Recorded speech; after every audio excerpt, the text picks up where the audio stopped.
All right, check this out. Check this out. This is what the video is titled. I'm gonna tell you guys right now. Powerful interview with Kelvin, Playboy Gang, LA. Once a high-power torpedo, once signed to high-power records, Mr. Capone, Mr. Criminal. Now resting in peace. Rest in peace to Kelvin. You know, condolences to his family. I'm not sure how he passed, and I don't really think it's important. I think it has something to do with health, you know. But we're going to watch his story right now. I think this is a good one. And to those that didn't catch it on the live, they're going to catch it on the clip. So let's go ahead and watch this video. So those that were wondering, that's what he looks like. And you know what's crazy? When the fuck was he on the wheelchair? I know he was on the wheelchair. Does anybody know this man's story? Before I press play.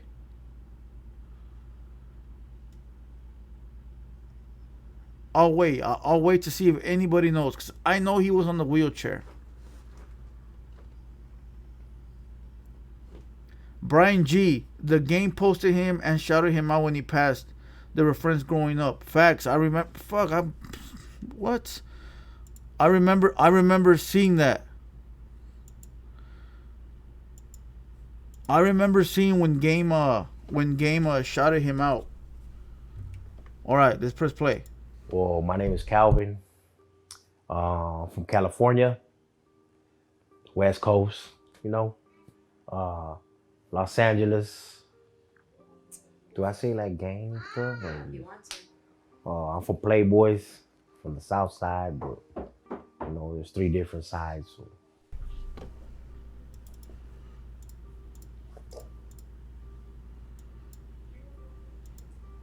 It's a nice picture. I wish I was a little skinnier, but you know what I mean? That fool looks like Duno. He sort of does, huh? Oh, Listen. That's crazy. People in the comments are disrespecting. Please don't disrespect. He is past. He is past, and whatever he got going on, we're not here for that. We're just watching the story, you know, and that's it. So if you disrespect, we will put you on timeout. Easy. I just want to know how he did that.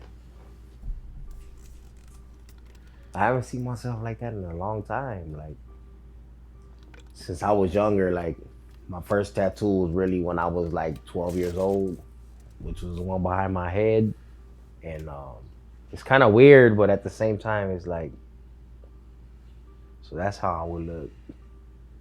If you saw that guy in the street, He wants to cry, bro. It really hurts. He looks young. It kind of just represented where I was from. Like, sometimes you get tired of people asking you where you're from sometimes, so it's like you want to let them know. Like, don't ask. Instead of them asking you before they even ask you, you want to let them know. It's just a lifestyle, you know what I mean, that we have, part of being from where we're from. When did you start tattooing on other people or on yourself? Hey, I'm not gonna lie. The double S tattoos on the top of his head, they look fucking fire, bro. The way that the S's were tatted. I started around. I started it during incarceration. Like, you start with the homemade machine. I actually been drawing for a very long time. Nah, Lucky that was in the wheelchair, he was a fucking Megan's Law guy. No, not him. This fool was on the wheelchair too, my boy. Guaranteed. I just don't know the timeline of this guy, you know. Whether he was on the wheelchair first wouldn't make sense. So I don't know if he lost some weight and then was on the wheelchair. Because when I seen him on the wheelchair, this fool was thin. He wasn't big like this. Since I was like 13, in camp, juvenile hall, and it just excelled from there. And I just started tattooing and just kept up with it, you know what I mean? And then Soy tu padre 909, salute. now I work out of home with my tattoo equipment, so yeah, the tools are way different because with the homemade machine, you actually use a needle. Like in there, you don't have access to needles, so you'll kind of like get a guitar string, get an eraser, put it in between the middle, get some sandpaper, and you sand it down. That's how you make a point to it, and then you just put it to a tape recorder, like the little circle that runs the. And then that's how you do it. The little motor, fool. It's a homemade tattoo machine. It actually really started because, like, being incarcerated, like, sometimes you don't really have nobody, like, sending you money and packages and things of that sort. So you just start to get, it's like a hustle.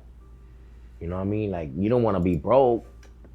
So you just either start drawing, tattooing, and eventually you'll get some commissary and store and things like that, so that way you can survive in there. You know what I mean? You gotta eat. Sometimes you get hungry. That wasn't his best line. I'm not gonna lie. That wasn't his best line. You gotta eat. You know, I think that sort of, he could have kept that shit out, my boy. Come on. And as a matter of fact, by making this video, we're actually giving this guy life. You feel what I'm saying? Like, we giving him life. Let me see. Lucky, the one who got spit on by Capone, yeah, he was on Megan's Law. He's the one that, yeah, Snapper actually exposed him. You know. Do I see Pengu in the chat? Where's he at? I don't see him. Oh, there he goes. Been a minute. How you been? Pengu, what's up, bro? Member in the house. And you get the munchies, so you want to eat, you know what I mean? Oh, fuck the munchies. I don't judge nobody. I know people judge me, but at the same time, it's like, I really don't care what they think. Like, you know what I mean? Like, I just don't want nobody to kind of stereotype, like, you know what I mean? Anybody. Like, I would want you to think that. I don't want you to roll up your windows when you see me rolling down the street. You know what I mean? It's like, come on, man. I don't need what you got. You don't need to do all that. You know what I mean? I'm just passing right by you. I actually don't even see you. You know what I mean? So, like that. You know what I mean? I mean, just. Hey, for those that are in the chat saying that Capone shouted me out, let me say something real quick. First of all, I was made aware of that through Jessica, salute, moderator. But I want you guys to know that my cousin Big Blacks, right? Big Blacks knows Capone since childhood. All right, they know each other from the hood. You know, their neighborhoods are like really close to each other. In where's West Covina area, I think, or the 626. So they know each other very, very well. You feel what I'm saying? So just so you guys know, there's a connection there. Even people that go over there, like, to where I work at and do little tours and things, like, after they do the tour, they see us differently. Like, wow, I didn't know they were like that. New subscriber, like, Gonzalez like, 323.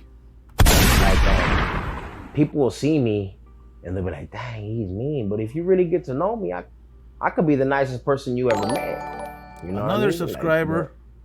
Like, I mean, stereotyping is always gonna 100. be there. Like I said, with the tattoos, it's different now. Everybody has them, so you know what I mean. Now, before nobody. Bro, but gangsters, listen.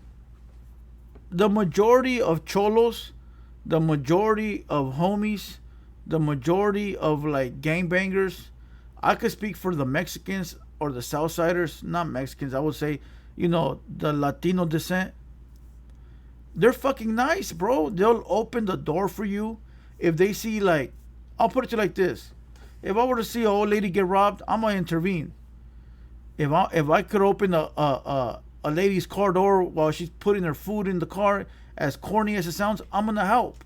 You know, and I know a lot of homies are like that, but they make it out to sound like all homies are like hardcore criminals, and it's not true. I know a lot of homies that are respectful and nice as fuck. Nice as fuck. Everybody had them like that a lot, and everybody looked at you like, whoa, but now everybody has them. The average person has them, you know what I mean? Famous people have them now, and I mean, it's a good thing, you know what I mean? But the stereotype's always gonna be there. And Now that you're with Homeboy industry, how did that come into your life? How did you meet Father Greg and get into that? it helped me out a lot, like a lot of the opportunities they give you as far as schooling, and they employ you. So you know what I mean? It kind of keeps you like with me, it helped me because like my mom recently passed away. So when I got that job, I got it like to really like help my mom out with things that she needed. You know? Somebody in the comments wrote, "Our culture is respectful, dog. Stand up, people. We're just savages when it's time." Facts. There's a place and time for everything. You feel what I'm saying? Like, there's no reason to be extra out walking on the street. You know, it'll be a time for that. You know what I mean? As far as the schooling and all that, it helps me out, you know, because there's times where you just like the lifestyle we grew up in, we haven't really had a chance to really like learn educationally wise, you know what I mean? Street wise, we already know, but like as far as education and schooling in school, it's like I want to be able to show my daughter or son, if he comes and asks me, how do I do this math problem or something, and I'm not gonna know how, and it's like, man, I wish I could just help them. So that's why being part of school is like one of my main priorities, because I want to do that for my kids. Like if he asks me how do I do this, I'll be able to show them. I actually stopped school like when I started going to juvenile hall and all that, like, and they actually make you go to school, but the schooling's different than it is out here. Like, you know what I mean? You go to school whenever. Out here, you have to go to school, you know what I mean? If you don't go to school, then eventually you're gonna get kicked out or suspended, and they can't kick you out. You're already incarcerated. I mean, what are they gonna... Carlos Lopez, "I'm watching this in prison. Much love and respect, Blue Devil. Salute." Hey, not to, toot my own horn, but I've been getting a lot of people hitting me up from prison. Like, hey, I'm locked up right now on a level 4. I watch all your shit. This fucking cocksucker's calling me, bro. This fucking kid gotta stop. The little kid that was in the comments. Hold on.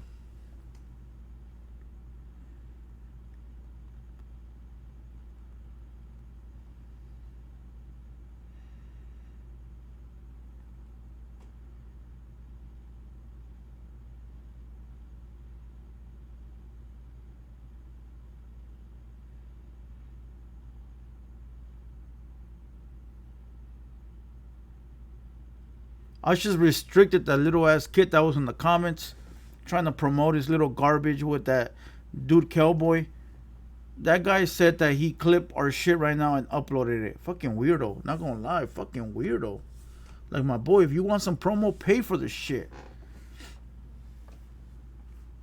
Let me read some of these comments real quick and we'll get back to the video. Salute to the 175 that are in here.